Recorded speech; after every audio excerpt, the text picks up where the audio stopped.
How's it going, everyone, and welcome back to another vlog. Today we're actually going to be talking about something that is kind of close to me in a way. I've been doing this for a while now, not necessarily doing the whole cars thing, but I have been working in the retail industry for a while now, and I want to talk about working at a dealership. If you're watching this video, chances are you either just curious about working at a dealership to see what it's like, see what us salespeople got to go through, or maybe you're actually considering working at a dealership, whatever the case may be. I kind of wanted to go through a couple things before we even start. I want to make sure that everyone understands that this is my personal experience.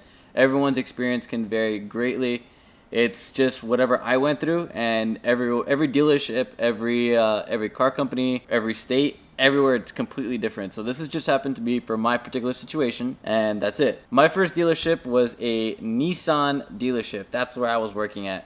Now, some of the things we're going to be talking about today are commission and pay, whatever you're going to get paid, the hours that you have to work, your personal life, and also the management and the people that you're working with. So those are the 4 topics we're going to be talking about in this vlog today. So the first topic, commission. Now, I'll be sitting here and lying to you guys if I told you that you do not make money in the dealership. I got paid either commission or hourly. It was either or. It was never combined. Some places they do commission plus hourly or commission only, or they even do no commission at all and no hourly, but you do get paid by the amount of cars you sell. When working in commission, you do have a potential to make a lot of money. Like, I'm not kidding. When you get your commission vouchers, which you guys will see in the screen, these commission vouchers are pretty much like your meal ticket. A commission paying job can be either rewarding or it can be really, really, really bad. And when I say bad, I mean that you can make a ton of money or you can make nothing whatsoever. The thing with dealerships is you can't really predict when you're going to have a good month. You never know what kind of customers are going to walk in the door, and you never know if you're going to have a really good deal for you, not for necessarily for the customer, or you're going to have nothing. It's a high risk, but at the same time, it's also high reward. To give you guys an example, my biggest month was the month of May. For whatever reason, that month I made it was for sure over $5,000. I want to say it's between $6,000 and $7,000 take home.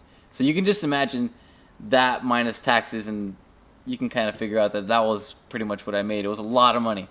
Now, that month was a really good month, but the following month, June, I made maybe a quarter of that. You can go from a really good month to a really bad month. It just really depends. And it's not necessarily a reflection of your skills, because when I did that, that was like my second month working at the job. If you have a bad month, it just really doesn't matter at the end of the day. There's other ways to get paid too, like there are some incentives and bonuses that the dealership provides, especially like the manufacturers. But at the same time, in order for you to get those, you have to sell a certain car or a certain amount of cars, or there's like a survey that you have to get from your customer that has to be over a certain percentage. And if you don't meet that percentage after like a certain amount of surveys, I think with Nissan, what I was working was like a minimum of like five surveys with a minimum score of 980 or above in order to qualify for what they called invest in the best. And that is basically like bonus cash that you can get based on surveys that you get from customers when you sell a new car. So there's other ways to make money in a dealership, but for the most part, commission, hourly, or whatever you get, that is basically how you get paid. Okay, the next thing we're going to talk about is hours. Now, the hours at a dealership are extremely long. I don't care what anyone says.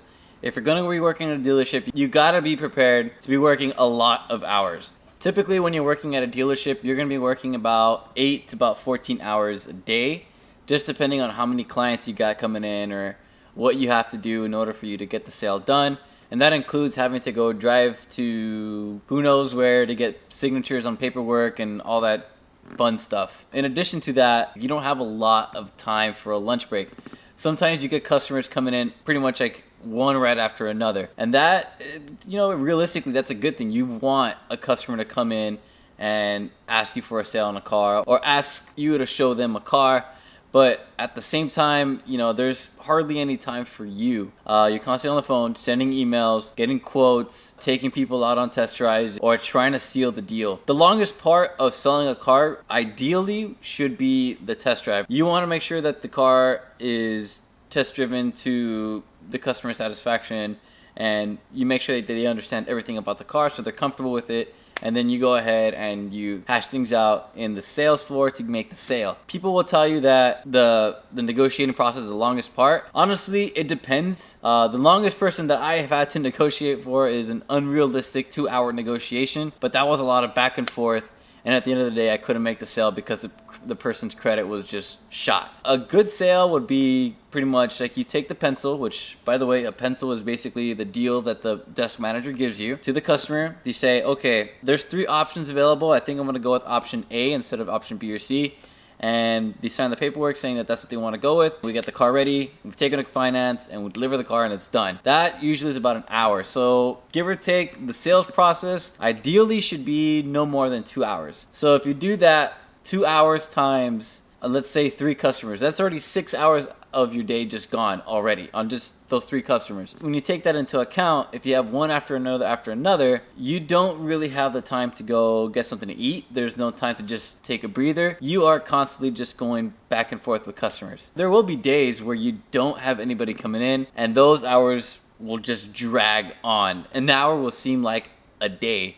It's ridiculous, but it does happen in a dealership because you never know when will be a good day, when will be a bad day. Holidays are not necessarily days off. You will probably have to come into work on, let's say, Thanksgiving or New Year's Eve, just so you can get some deals done. And people, for whatever reason, think it's a good idea to go on those days to buy a car. I don't know why. Honestly, I hated the people that walked in that did that, but it was a paycheck walking in the door, so we had to do our best to make the sale, to at least put numbers on the board or make a paycheck, whatever it be. So tying in with the hours portion of working at a dealership, let's go ahead and talk about your personal life. Now, for those of you guys or girls that are in a relationship, just keep in mind that your relationship will be kind of tested here. And I say that because you're going to be working a lot of hours, like I mentioned, and at the same time you're going to be working with a ton of clients. Each client comes with a different type of personality, and you have to do your best to match that personality. Sometimes a client will come in very happy, very energetic, and you have to do your best to match that energy. Or if the client comes in very, very relaxed, very mellow,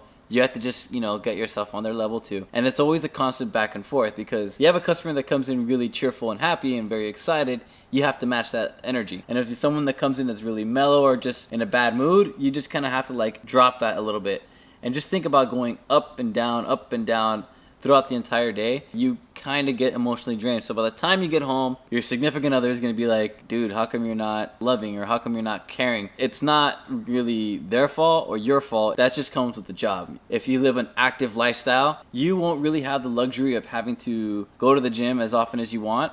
If you have the energy to do so, great, but most of the times you're going to be coming home late unless you get out at 6 o'clock by some miracle. You won't be able to do pretty much anything that you used to do. Trust me when I say that when you leave the job, depending if it was a really good day or a really slow day, you're going to come home pretty much exhausted. You don't want to do anything else.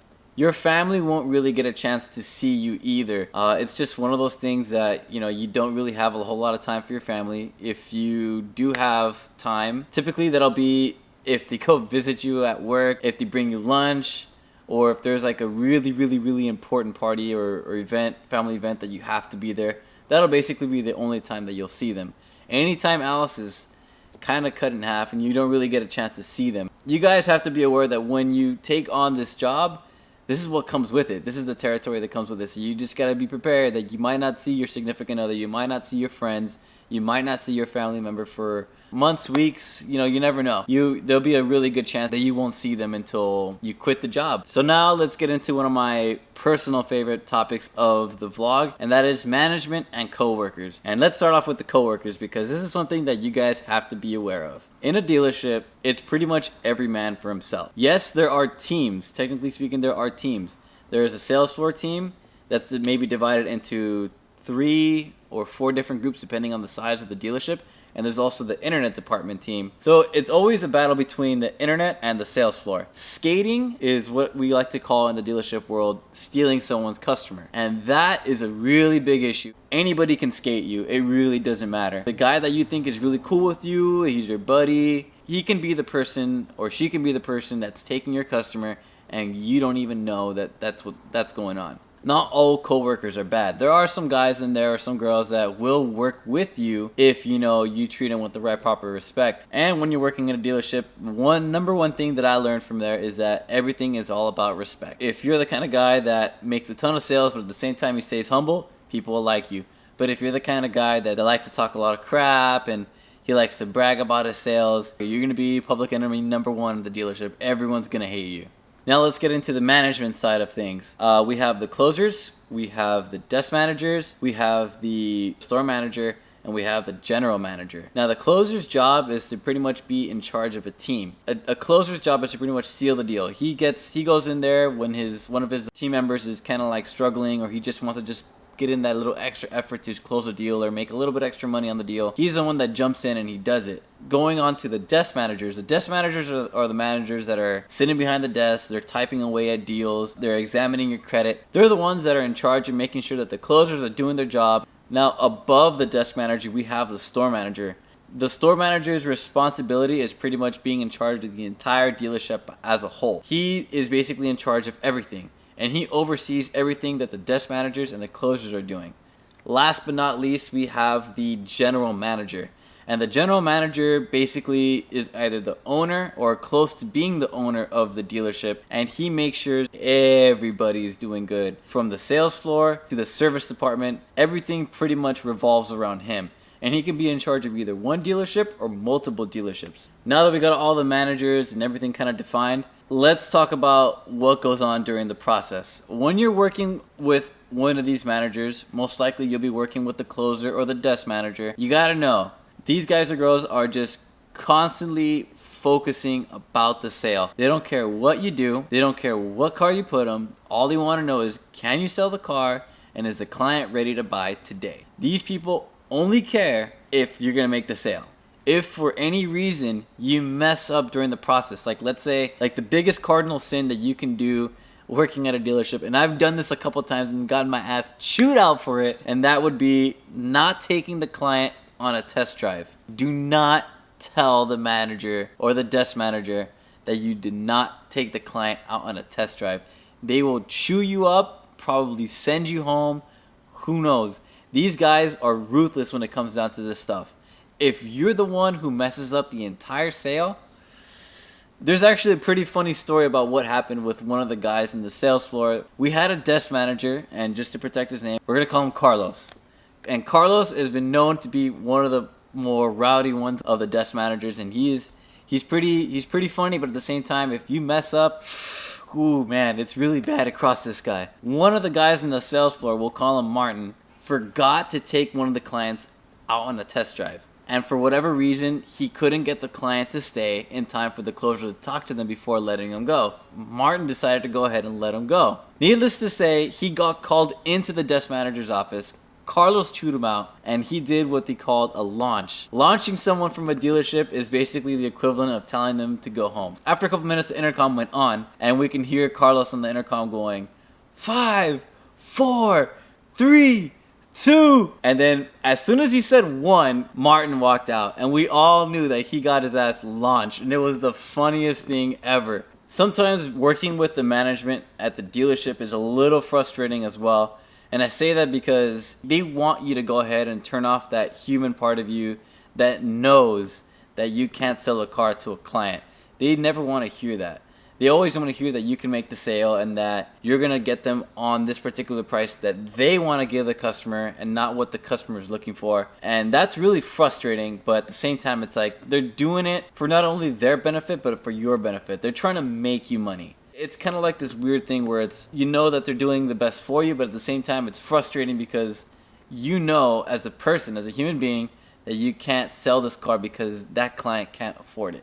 I think I'm going to end this vlog right here and leave what I have to say at what I said.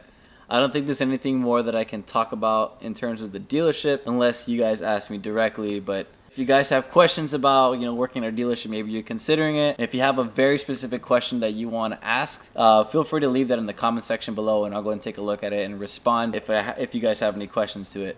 Now, if you guys like this video, go ahead and give it a thumbs up. And if you're new to the channel, if you like what we talk about and all the discussions and all the how-tos, go ahead and consider subscribing to the channel. But that's going to be it for me. I hope you guys enjoyed it, and I will catch you guys on the next one.